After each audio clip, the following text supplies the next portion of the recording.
So we don't know if Universal is still going ahead with their plans for a theme park in Bedford. All the signs look pretty good, but that's not the only theme park that's going to be coming to the UK soon. Another theme park chain have announced plans to build a new site in the UK, and it's not that far from the Universal site near Bedford.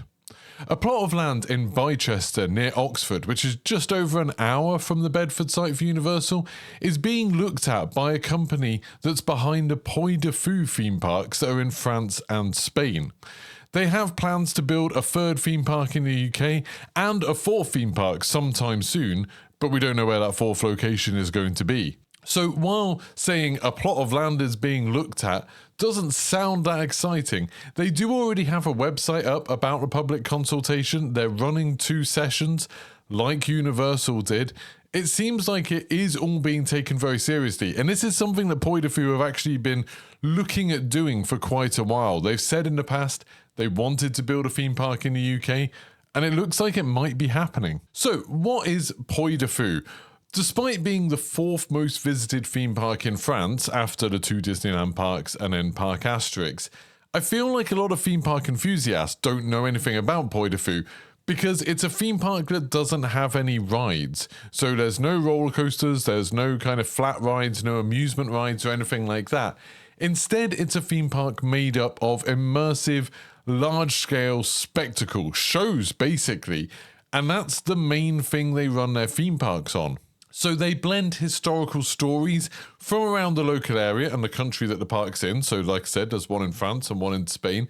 And then they blend that with kind of myths and legends and, a touch of the supernatural to make these absolutely incredible shows that really is nothing like anything you can see anywhere else. The first park opened in the west of France, near, I think it's called Nantes, I'm probably pronouncing that wrong, so please do correct me, in 1989, and then they expanded to the second site in Toledo, near Madrid in Spain, in 2021. The company behind it is fiercely independent, so this isn't a park or a couple of parks that's owned by some big chain. It is the Puy du Fou company, essentially. And they make those 2 parks, and they also do training, so for their own actors and then for all of the other members of the crew that run these theme parks. But they also kind of offer that training out, I think, to try and train other people up in doing these kind of shows. They have actually helped to produce a show in the north of England that's called Kinren, but they don't have any kind of ongoing control. So I think companies can hire them to kind of give them advice and to train their staff on things like that.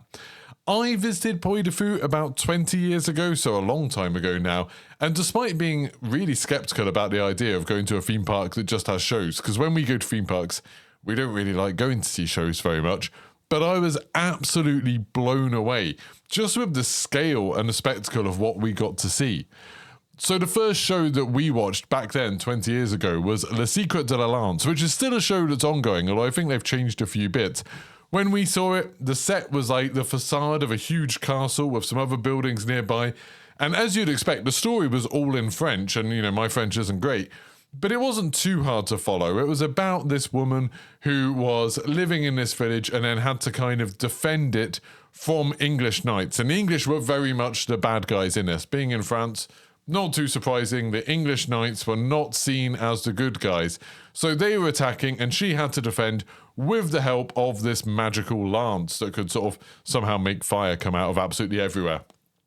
It was really incredible. Like, I kind of expected to see like people on horseback and, a bit of kind of pretending to fight with swords and shields. And it definitely was that. There was actually quite a lot of horses, which surprised me, just like the sheer number of people. I think there was like a jousting tournament at one point. And lots of kind of people on horseback running around doing stunts and pretending to fight and things like that. And then there was a point where the main characters kind of hid under a wooden shield, and then a volley of arrows came over into the set and sort of thudded down into the floor and into the shield they were holding. It looked like if they didn't get that shield right, they would have been in trouble. Like, it was a really impressive stunt. And then as the show goes on, it gets more and more dramatic. I won't spoil everything that happens, but there's huge pyrotechnics, there's set changes that are just on a scale you wouldn't expect from this kind of thing. It was massive. It was, I would say, the closest comparison that I've ever seen of a theme park is Waterworld at Universal. And I would say it surpassed that. And that was just one show out of all of the ones available, was on a bigger scale than Waterworld at Universal. Anyone who's seen Waterworld at Universal will know that is incredible. That is a really spectacular show. But even that only has like, maybe 10 actors involved in it? This was a much bigger thing. It was a much bigger performance. As well as that medieval stage, back 20 years ago, we also saw like a Viking raid on a village by a river, and that had like boats emerging from the water and things like that. It was properly crazy. We saw a gladiatorial saga in a Colosseum. It did seem like it ripped off the movie Gladiator quite a bit, but at one point a man got chased across the Colosseum by a hyena. A real live hyena chased a man across the Colosseum. It was absolutely crazy. And then there was a bird show, and I've seen loads of bird show, where they have hawks and things like that flying about. But this had a hot air balloon being lifted into the air, and then these birds of prey circling down from the hot air balloon down to where the crowd was sitting.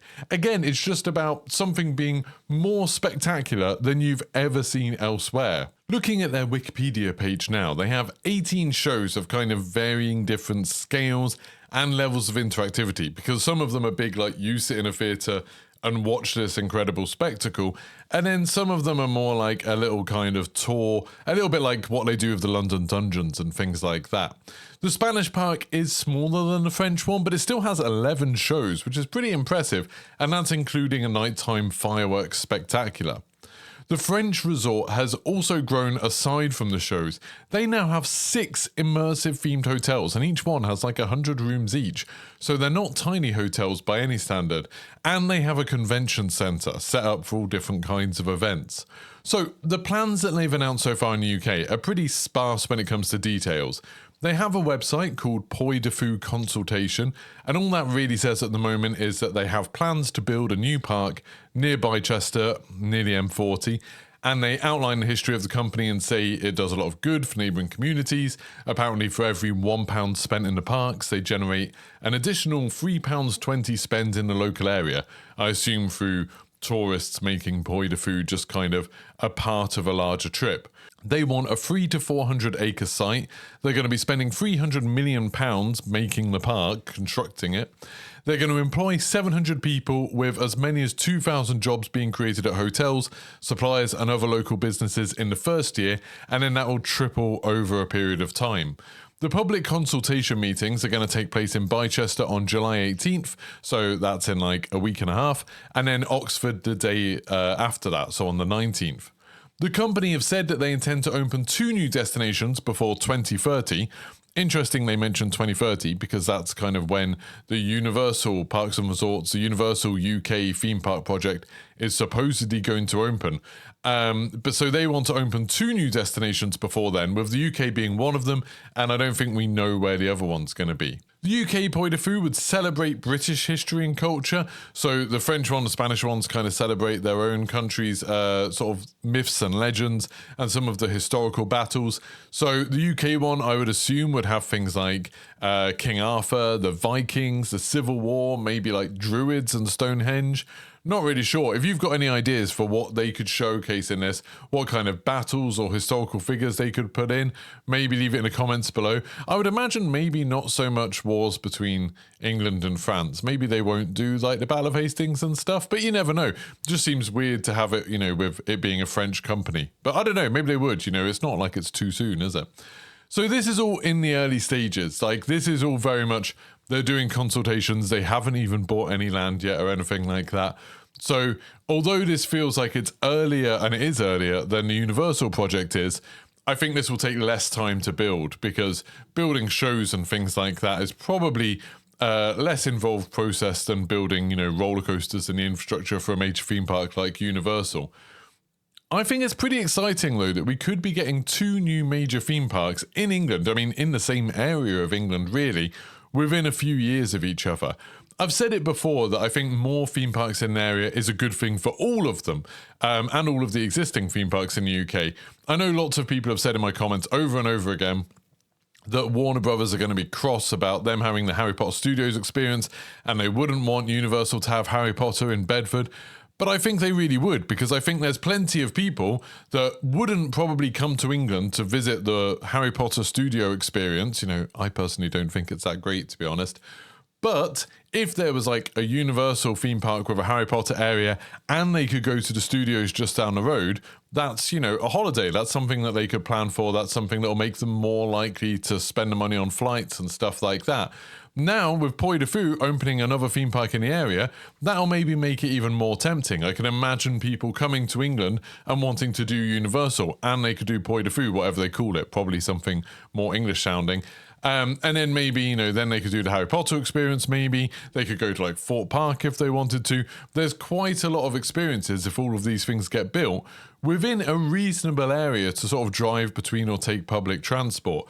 I mean, think of what Florida is like. I've always had the impression that SeaWorld and Universal definitely benefit from the existence of Disney World because lots of people like us, you know, will go to Florida for Disney World, and then we'll spend a few days at Universal, or maybe we'll spend a day at SeaWorld, or we'll go down to Busch Gardens or things like that. Like, having lots of different attractions within a smaller area is probably a good thing for all of those attractions, especially if you're trying to get international visitors.